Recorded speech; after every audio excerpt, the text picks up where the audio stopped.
So let me introduce our speakers tonight. Each of them has like 7 minutes.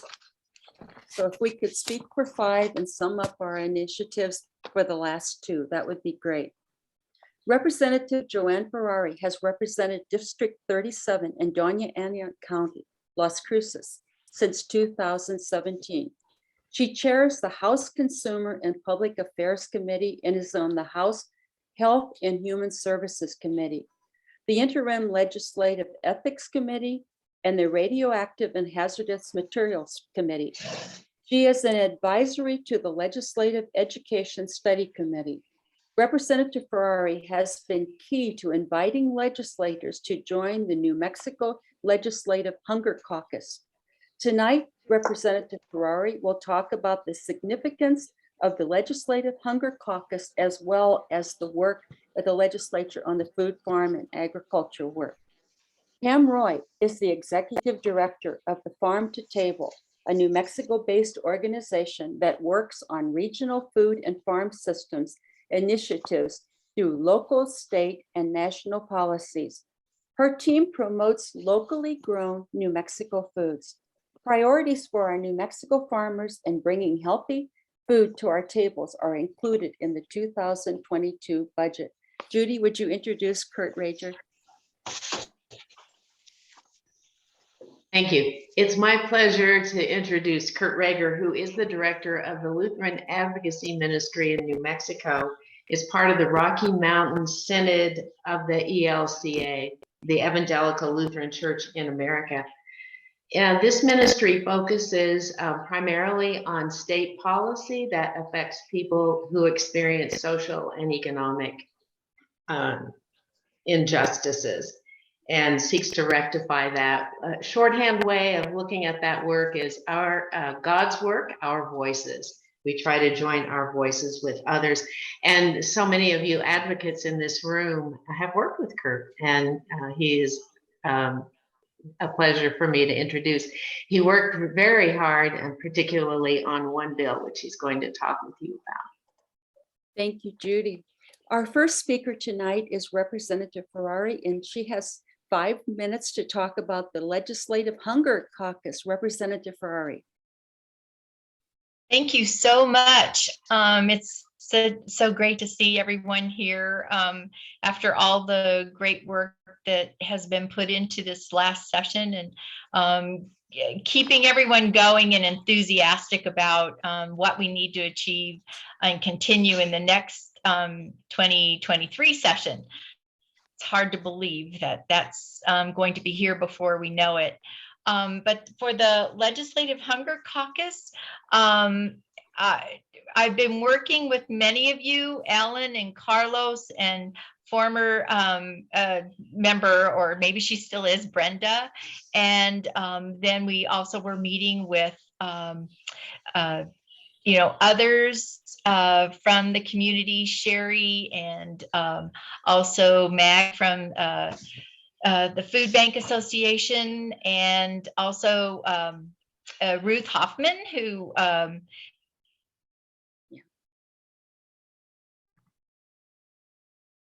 is currently in working with us.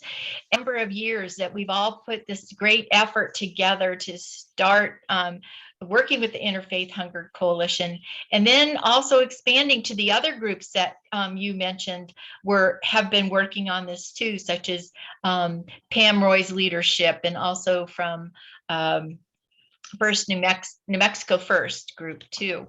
So it's the culmination of all of these great efforts, and then especially to get set up, and your push for the Legislative Hunger Caucus that has kept us going.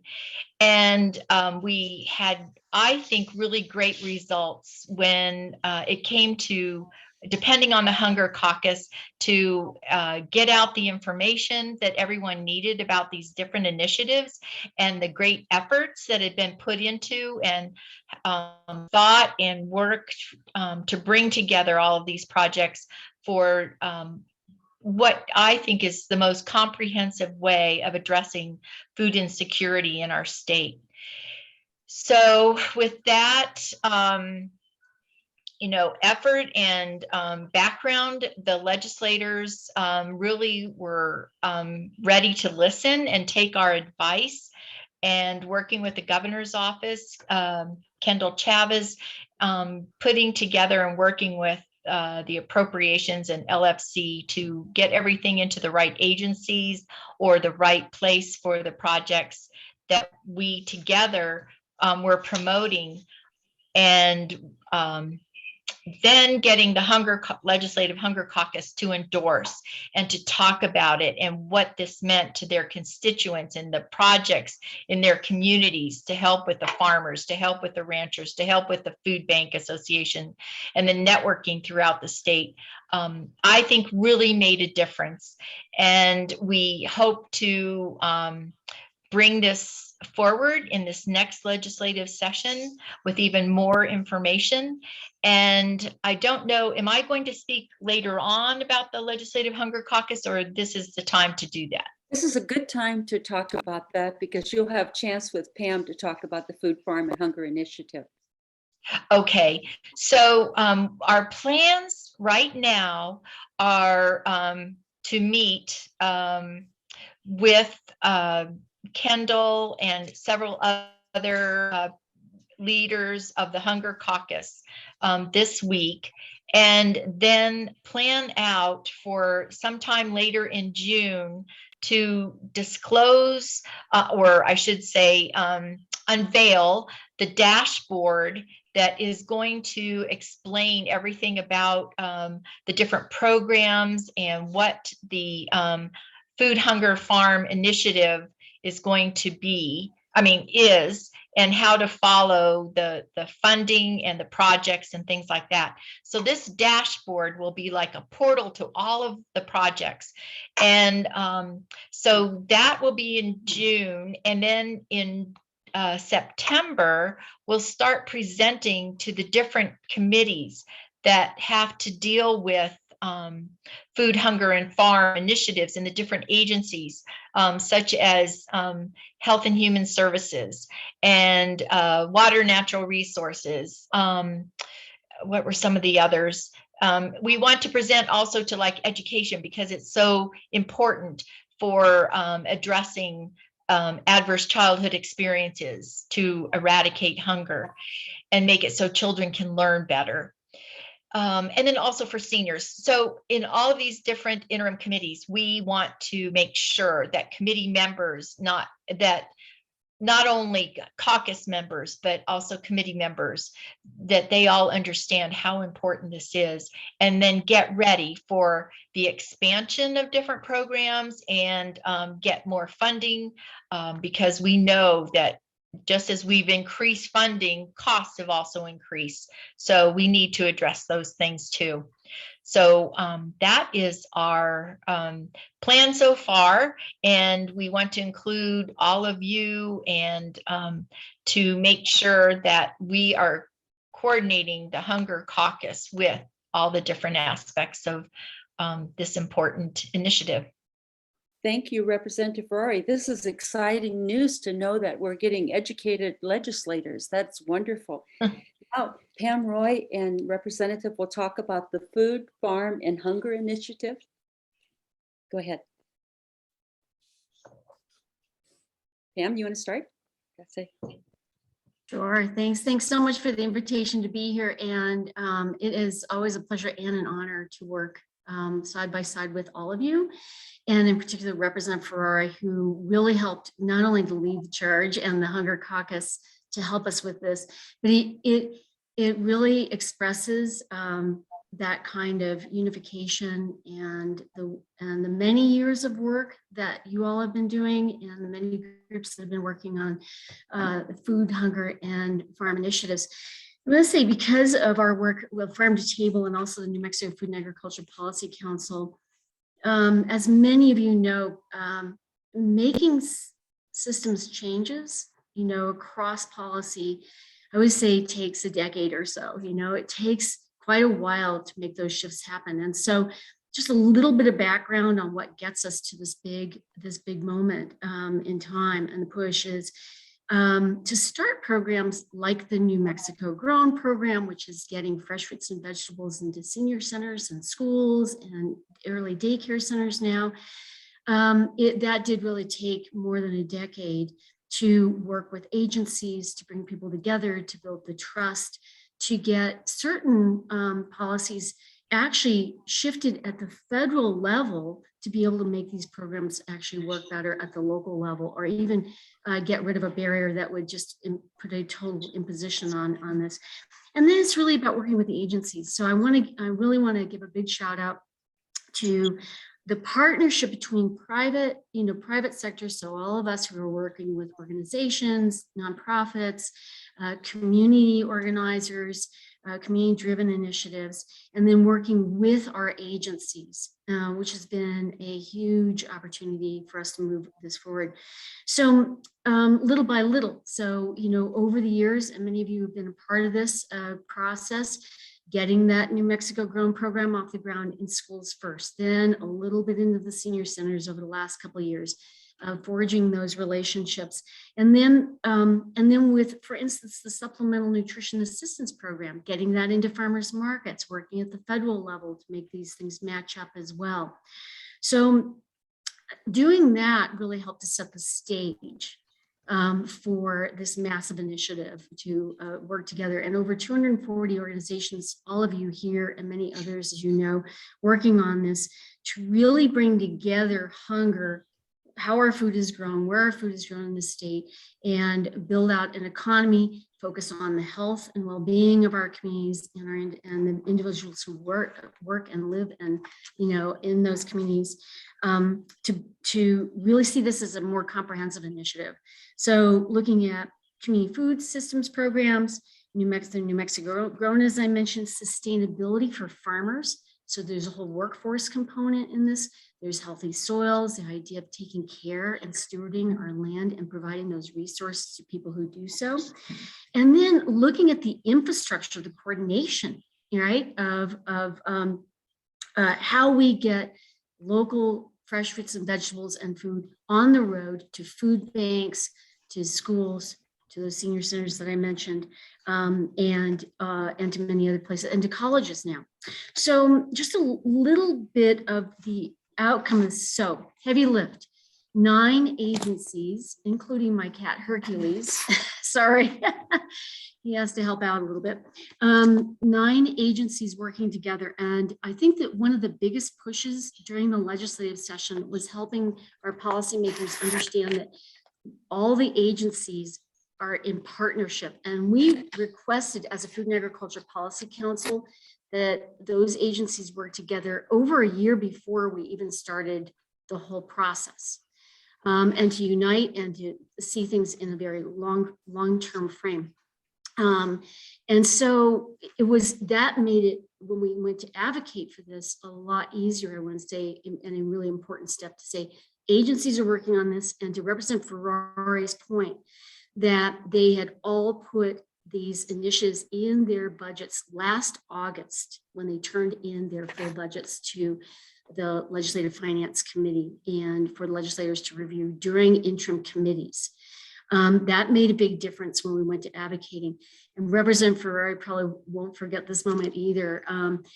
During the transition, when the House Appropriations Committee was finalizing the budget, we were at 0. Our request was 24 million, we were at 0. And within a very short period of time, and thanks to the governor's office and everybody who worked together on all of this as well, that bumped up to 8 million on the House side. And it really took very specific discussions and that idea that these agencies are going to work together. All the funding goes to the Department of Finance and Administration and then gets sent out to the other 8 agencies that will be providing. Once they understood that those were formal relationships already put in place and agreed upon, that I think was a big lift. Then it moved to the Senate side, and the lift was all the way to that $24 million. So $24 million will do the following, and then I can slow down a little bit, right? So think about all that New Mexico Grown. It's going to serve about 260,000 students, K through 12, and seniors We know that 15 counties and tribal communities and cities have been approved by Aging and Long-Term Services for the $400,000. That was a 4 times lift on that funding. 3,000 food boxes to food banks to people who need them. 150,000 plus food bank recipients, those who utilize food banks. Over 10,000 children will be served in new programs, after school and school meal programs, summer meal programs. About 17,500 food insecure college students will benefit newly to these programs. Over 200 new farmers will be involved. And we also know that there'll be at least an additional 65 to 70 new healthy soils projects, so stewarding the land. Excuse me for interrupting you. You have so much to say. We needed to give you an hour. I mean, this is amazing. So I'll stop there. That was just perfect timing. And those are who will benefit from this. And now we're off and running. So thanks so much. That's awesome. Representative Ferrari, would you like to add anything? No, I think Pam covered it quite well. Although I think it is $24.7 million of a bit of, overall. And that's, I don't think, including some of the extra bills from junior funding or the extra funding to help some of the specific programs too. This is just amazing work. I can't thank you. Pam, I'd like to continue with your work with the Food and Agriculture Policy Council. Could you talk to us about that? There's a lot to say, I know. Sure. No, it's more important to share this bill out. And I did want to make one last thing on the bill. Out of that $24.7 million, $10 million is for infrastructure. So the idea of that coordination on the ground in community, the trucks, the refrigeration, and I know that the agencies and the governor's office will be rolling out a request for proposal process over in the next 2 days for that $10 million. So keep an eye out for that. That is incredibly significant to creating the sustainability of these programs. So, I'd like to hear about your work with the council. Go ahead. Yeah.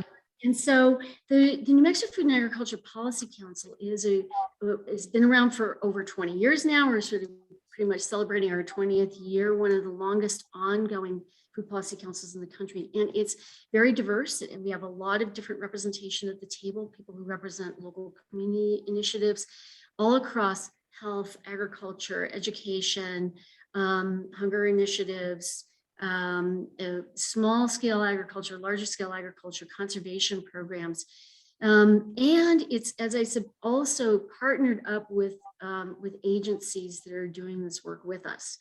And the reason for that is so that we learn from each other to understand what's important to agencies, and then also how that work gets done through advocacy. When we are advocating, those of us who really can speak out when our agency partners are not able to do that because of their position inside government.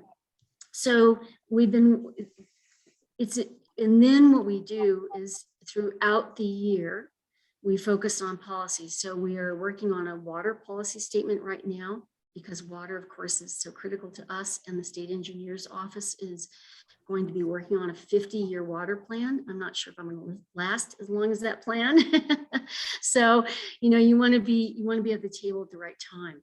And if you think about then $24 million going into our local agriculture economy, our local businesses, right?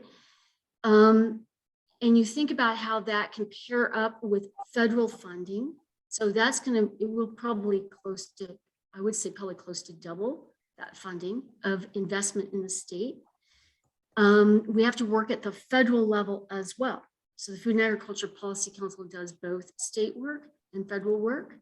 And we invite you all to join us. We're doing a deep dive right now into the federal farm bill, of which approximately 76% of that is the Supplemental Nutrition Assistance Program itself, and many other food related type programs that also are agriculture related. And so that work is going to be a deep dive with national organizations. So just a few, and then I'll stop at a few of the organizations that are partners and members of the New Mexico Food and Agricultural Policy Council, like Agricultura Network. Helga Garza is our chair. Susan Wilger with Center for Health Innovations. She's just stepped down from there, but actually brings that health component to it. Rural Coalition, National Latino Farmers and Ranchers, National Young Farmers Coalition, and groups. So you can hear the sort of that depth and breadth, right? And then very local groups like La Semilla Food Center, and certainly our advocacy groups like Santa Fe Food Policy Council, the Food Depot, our food banks, who we really care deeply about having at the table as well.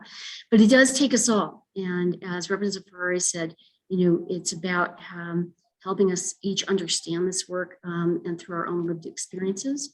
And we are going through strategic planning. So if anybody wants to join the New Mexico Food and Agriculture Policy Council in strategic planning, this is a really important time to do it, because we're really leaning in on equity and what that means when it comes to food and farming and mitigating hunger in the state. And so anyway, welcome to the table. And I'll just put our website address in the chat box in case anybody wants to look it up. So thanks for the extra time to be able to share a little bit more about who we are. And the sun is chasing me, as you can see. That is awesome. If you would put your questions for both Pam and Representative Ferrary in the chat, that would be awesome. And then I can field those to them at the end of this session. Kurt Rager, Kurt, are you ready to talk about what you do?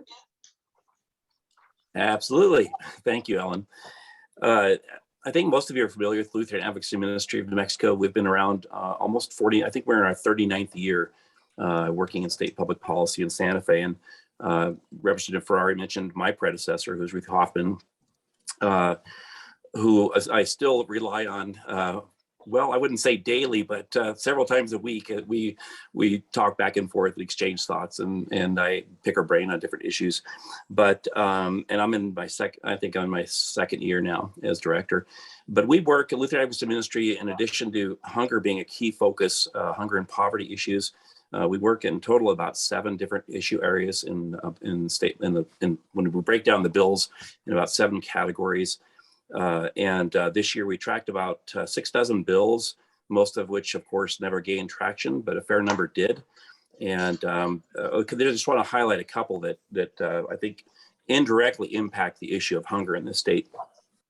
One key bill that I think a lot of people, it's just sort of flying under the radar, was SB 134, which changed it amended the severance tax bonding act in New Mexico, and allotted 2.5% of that fund to go to the New Mexico Housing Trust Fund each year. And then I think hopefully the New Mexico Housing Trust Fund then moves that money on to the Mortgage Finance Authority to build low and affordable housing in New Mexico, and a number of other projects. And this is something that was set up about 20 years ago, maybe a little longer.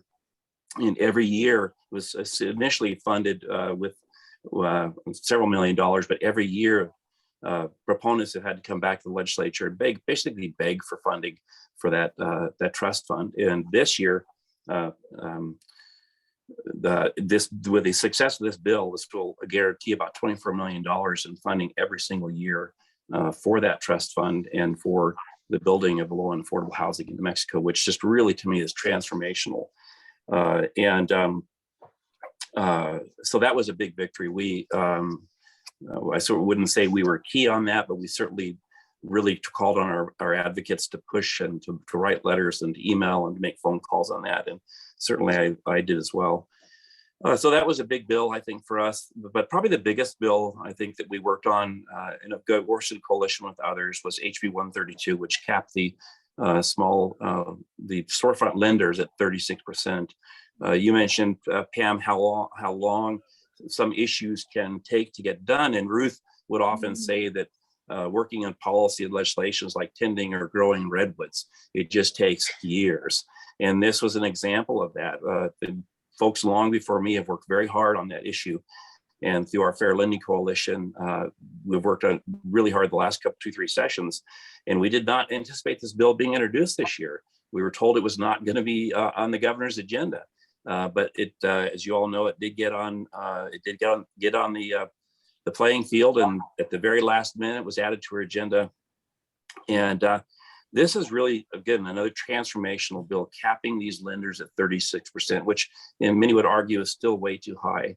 But when you're loaning out at 175%, your model's built on rotating these loans over multiple times. It just was really an economic, it caused untold economic devastation to numerous families, thousands of families across the state.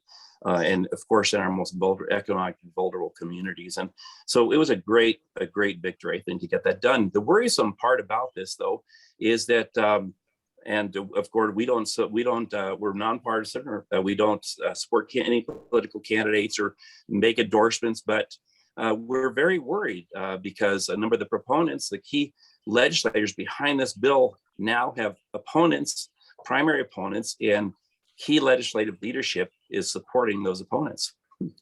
And so we're worried what might happen this next year. Will there be a move to repeal that bill or to increase that percent? So the battle's not over, but that was a big victory. And it took a lot of people from a lot of different issue or constituencies to really make that pass. So, and I think one of the keys for us was getting the faith communities involved in that, getting the voice of the faith leaders in the state, even in the short amount of time we had, to get them to speak on that issue and to get them to sign on to letters and those kinds of things. I think another, let's see, what are some other bills that I could quickly mention? One that died, that it was just a memorial, but we're very interested in the possibility of universal basic income as a concept, and interested in that being studied. And there was a memorial put forward to study that issue, and that died. So we hope that will come up again. I think for us, one of the shortcomings of this food and farm bill, I think, as Pam, you'll remember, and Representative Ferrary, you may as well, when these groups started forming, there was concern that addressing the root cause of poverty was nowhere to be found in this. Yeah. And a number of advocates were frustrated by that.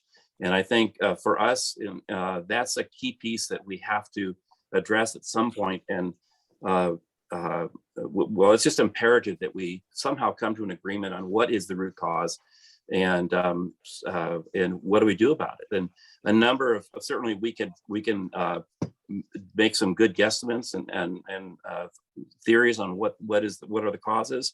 And I think some of the tax policy changes that the legislatures put into place the last couple of sessions will make a key difference in that. And I think, so it'll be interesting to see how those play out, but that's an issue that has to be addressed in this whole issue of, one way to get at it is looking at the possibility of universal basic income. Let's see, in terms of tax policy, a little bit of controversy for us anyway. We opposed all of the bills that were looking to exempt Social Security income from tax, from our state income tax, and not because we're opposed to the concept, but because we've been hearing and hoping that legislative leaders will take a really comprehensive look at our tax policy in this state, and to look at it in its entirety, not in bits and pieces. And we wanted Social Security to be a part of that broad conversation that we keep hearing might be happening soon down the road. And with Speaker Egoff leaving, I'm a little concerned that maybe that won't happen now, but we'll see. But we did oppose that, and as I think most of you know, the whole issue of Social Security, we're primarily concerned with our most vulnerable New Mexicans and those living in poverty, and those folks that are already exempt from paying state income tax on their Social Security. So that was one reason why we're opposed to that. In terms of another issue area for us, criminal justice reform, we did support a bill that was looking at really revamping how we fine our folks who are working their way through the criminal justice system, and that failed. It would look at take into account the ability to pay, public service opportunities to pay those kinds of fines and fees, and that bill did fail. Another bill that failed that we were supporting was prohibiting life without the possibility of parole for juveniles, for a child. And I imagine I believe that will come back up again. And we would support that bill if it were to come up. And I think probably the last week, certainly are very interested in the election reform and redistricting issues. And we were disappointed, of course, that more did not happen in that area. And we were disappointed that the memorial to study the possibility of a paid legislature and just make professionalizing that whole, it's not a slam to what currently exists, but looking at a year-round professional legislative structure and paid legislators was something we were very supportive of, and that didn't make it. And as well as we were very impressed with the redistricting commission and the work that they did. And we would like to see that made permanent, and not only permanent, but that the legislature is required to pick from one of the maps that are put forward by that group. So we'll keep working on that. Mm-hmm. Thank you, Kurt. This is amazing. Please put your questions in the chat for Representative Ferrary, for Pam Roy, and for Kurt. So just briefly, Representative Ferrary talked about the Legislative Hunger Caucus, the education of legislators, the work with the committees, and the ongoing work. There was a lot to say there. Pam talked about, and Representative Ferrari as well, as the Food, Farm, and Hunger Initiative, the agencies that were working together, the infrastructure. There was so much there, Pam. You should probably send us out a cheat sheet with everything you had on there. There was a lot in there. And then Pam talked again about the Food and Agriculture Policy Council, and she invited us to help. They do co-working with a lot of groups, and there was a lot in there. Kurt just talked about the Lutheran Advocacy Council. They had 6,000 bills that they tracked, and key bills were Senate Bill 134 for the New Mexico Housing and Trust Fund, Housing HB House Bill 132 for storefront lenders. To 36% still sounds really high. I wouldn't want to ever get into a loan like that. And so now if we could put some questions in, we have a few. So Representative Ferrari, there's a couple for you in there. So how can the food banks and other nonprofit hunger organizations identify and encourage legislators that are not in the Hunger Caucus to join? That comes from Sherry Hooper from the Santa Fe Food Depot. Thank you, Sherry. If people aren't officially signed up for the Hunger Caucus, they will most likely still get information, but especially when we go to the different committees that are addressing, some aspect of our food hunger initiative. So we can do it that way. We can also, share the dashboard with everyone, all of the legislators, not just the caucus. We also can encourage people to write editorials, letters to the editor. Well, they can't do editorials, I'm sorry, just the editorial board, but letters to the editor, and to, just ask when you are going to forums or different things, ask them if they do support, the Food Hunger Farm Initiative, and making sure that those initiatives are included in the budget. Awesome, thank you. We have another question from, is it Solveig? And is LAMA? Can you tell us? Right. Right. That's LAMA is Lutheran Advocacy Ministry of Arizona. I am a colleague of Kurt's, and we have been looking at some of the work, the wonderful work that you guys have been doing in New Mexico, and considering similar steps here in Arizona. So yeah, my question is, can you sort of speak to, what are the sort of the early steps necessary for us to get going in a similar kind of caucus? We haven't had a hunger caucus since 2003. Is that for me? Right. Yes. Okay. Now, are you talking about a legislative hunger caucus? Yes. Okay. I would, how we actually got our foot in the door was to have a house memorial and funding from our junior. We have extra funding outside of the regular budget so far. This might end. But it helped to establish a small amount of funding that would, well, I shouldn't say that, it was quite a bit, that would help establish a group, someone in the governor's office that, such as Kendall Chavez, to coordinate all of the different initiatives that the working groups and councils and policy groups were coming together to formulate. And so that collaboration led to, what actually needed to be done. And so having someone that could bring that together, working with the governor's office and all the different agencies to implement those programs and to get the funding, I think that was really key. There's another part to her question. How many legislators are necessary to be on a new hunger caucus for it to be effective but not cumbersome? That's a good question. Our House membership is 70 and the Senate has 42. And so total 112 legislators. We started out just talking at some of the Health and Human Services Committee breaks, and because we knew people in Health and Human Services were especially concerned about nutrition and health and food security. So we started out years ago talking amongst ourselves, and because it included House and Senate, and then it just kind of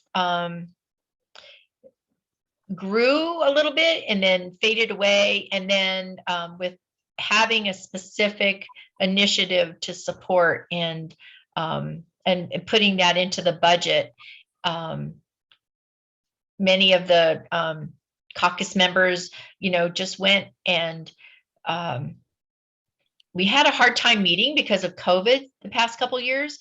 So we did a lot of Zoom, and then we, once we came together for this session, we were able to spend more time just talking, because most of us were in person, and then getting people to sign up for this petition. Well, it's not really a petition, but just signing up to be a part of the Legislative Hunger Caucus really helped a lot.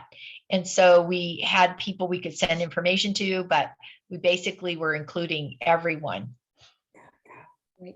Thank you, Representative Ferrary. There's a lot of wisdom in this room. If you would like to ask a question, go ahead.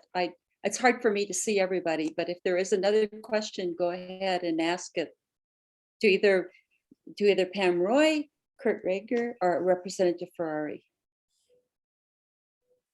Can I just make a comment, Ellen? Yes, go ahead. Yeah. You're good. I think what I don't want to get lost tonight is the key role that the legislators in this caucus played in this initiative.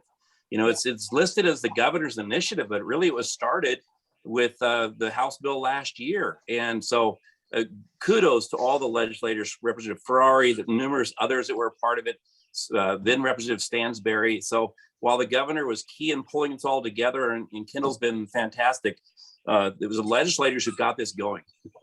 Right, this is true. Sharon Berman is in the room. Sharon, would you like to talk a little bit about what the Food, Farm, and Hunger Initiative did within your group, or working group?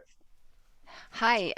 Yeah, well, sure, Ellen. Thank you. Hi, everybody. It's so good to see everybody there.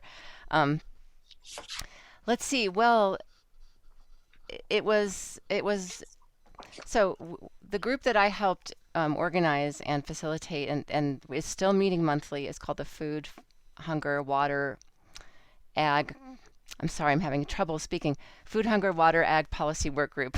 I wasn't prepared to speak. Sorry. And they started meeting in the summer of 2019, and that was because of then Representative Melanie Stansberry. She got this group together, and that group started meeting because she wanted to know from the people on the ground what the situation was in food systems and food insecurity in the state. So that group started to meet, and then when the pandemic hit in 2020, the group was already meeting, and it grew quite large because it was an organized group, and there was some place to meet, and lots of problem solving happened.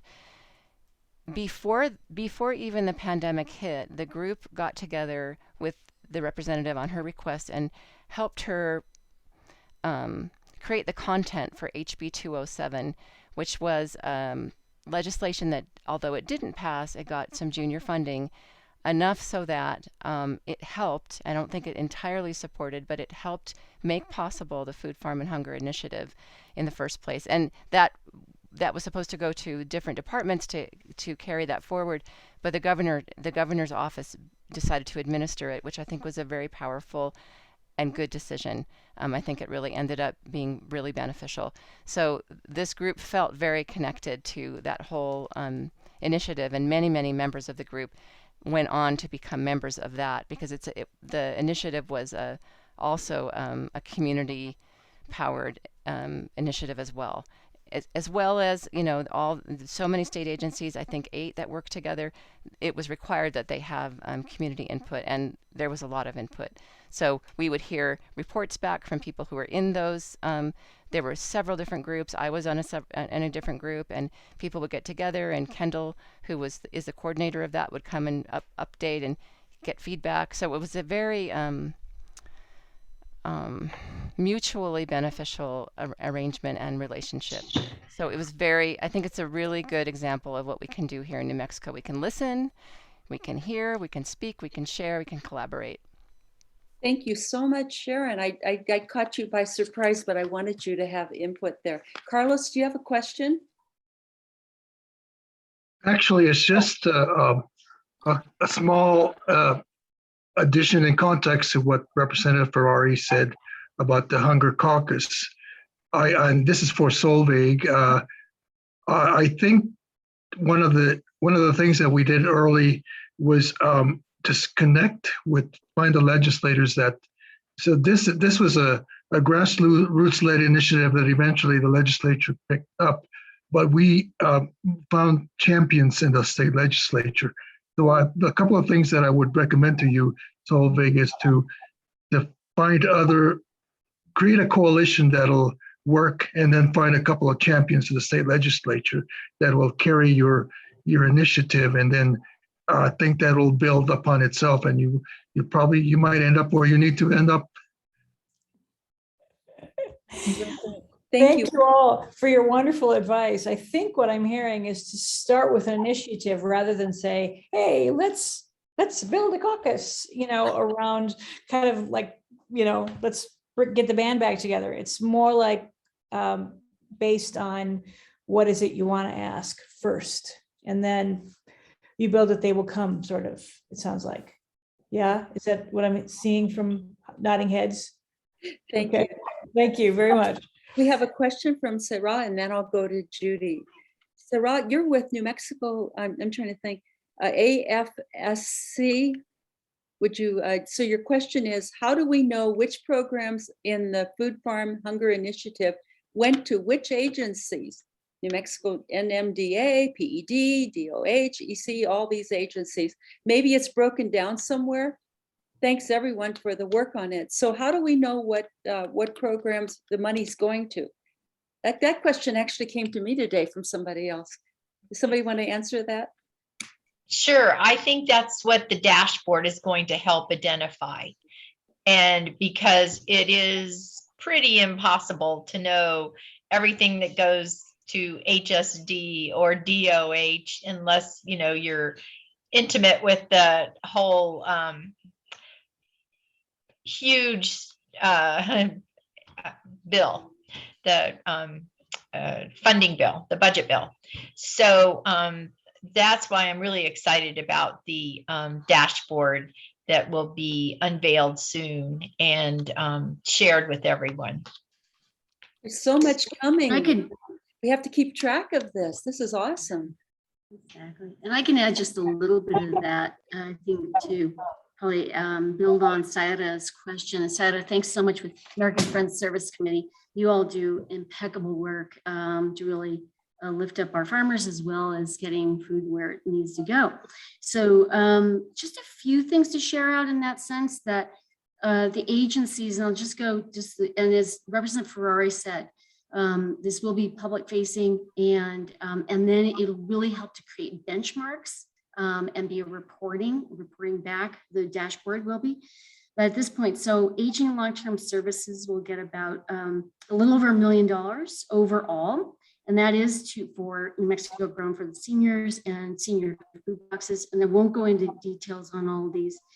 But the Department of Agriculture, which side might be of greater interest to you, will get $2.8 million plus, and that will go towards the Double Up Food Bucks. So that's doubling SNAP, the Supplemental Nutrition Assistance Program, Healthy Soils, the Agriculture Workforce Development Program, the Approved Supplier Program, which is a support program for farmer training for all of this, Farm to Food Bank, a brand new program, value-added innovation grants, and then also for some expansion of some of their staff. And what's important is that staff are built into these budgets so that a program just doesn't come and go year to year, but we're building those the resources in those agencies, the people resources, to be able to carry these programs on when we keep advocating for those funds.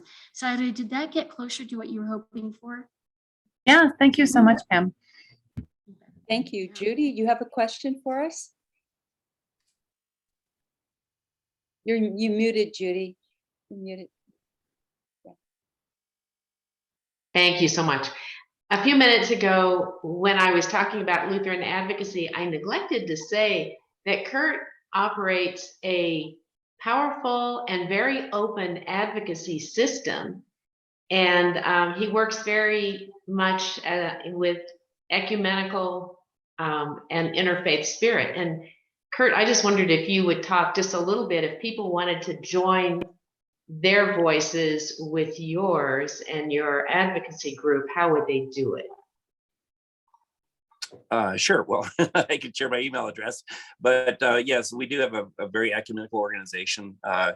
We're not only do we have pretty high involvement from our ELCA congregations in the state, but we also have what we call advocating congregations, and about half of those congregations are from other denominations: Episcopalian, Mennonites, United Church of Christ. I'm sure I'm forgetting a few folks, Presbyterian.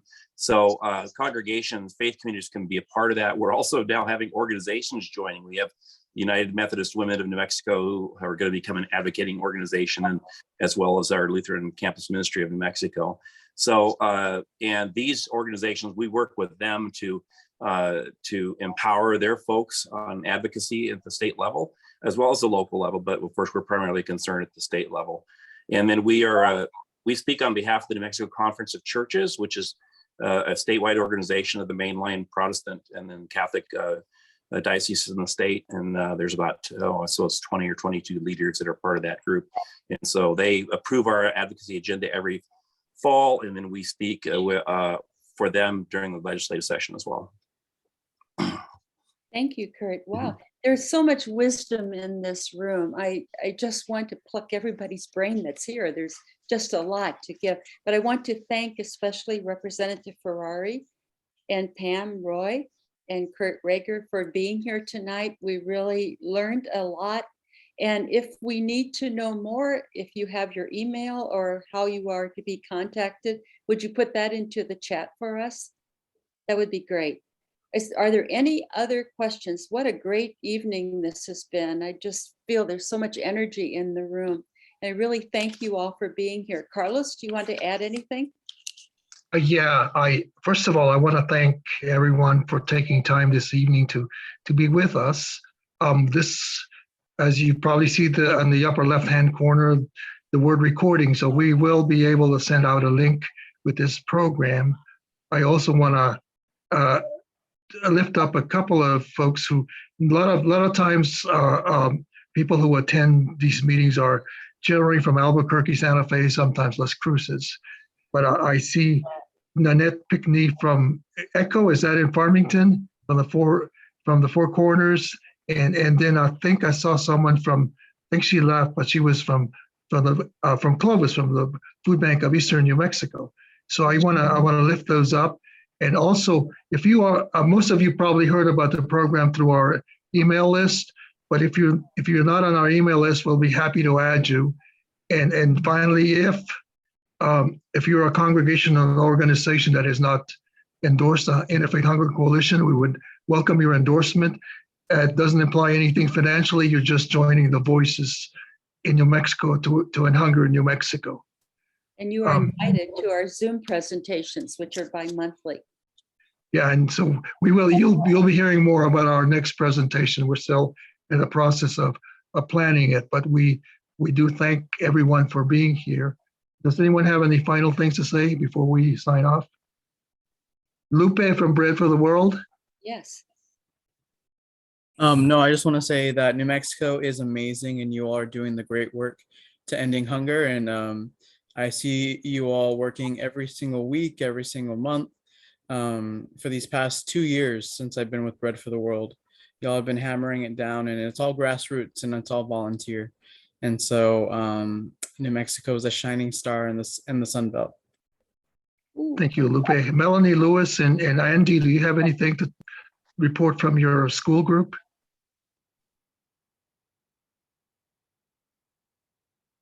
I can add that we're just continuing to have a lot of families come to our pantry, and that it has increased once again. We've been able to fulfill the need. So we're glad that we're there, and we do feel like the families did benefit from having the additional money for SNAP. And I'm not sure if that's going to be continuing, so I'm concerned about that, because I think that's made a really big difference. And it's been so nice for the families to be able to have more money and to buy what they want, and have access to produce and meat and dairy and things that we don't always get to provide for them. So we really appreciate the work that you're doing. And it's good for us to hear things like, I'll just speak for me, that it takes 10 years. Like that's so important to remember, that things move, but it may not always be as quickly as we want them to be, but not to give up, and to keep working with people who are devoted and knowledgeable and caring. And every time I attend these meetings, I'm always amazed by the community, and how many people you all really do represent is pretty amazing. And I'm just so impressed, and thank you. Well, with Thank that, you, Melanie. thank you everyone for being here. We really appreciate it. And there are contact information in the chat, so you can easily get a hold of our speakers and people here. You can look at who's in this group. This is an awesome evening. Thank you very much. Thank you, everyone. Good night. Thank you. Appreciate having this great conversation and everyone's support. Thank you. Good night. Good night. Good night. Night. Thank you. Good night.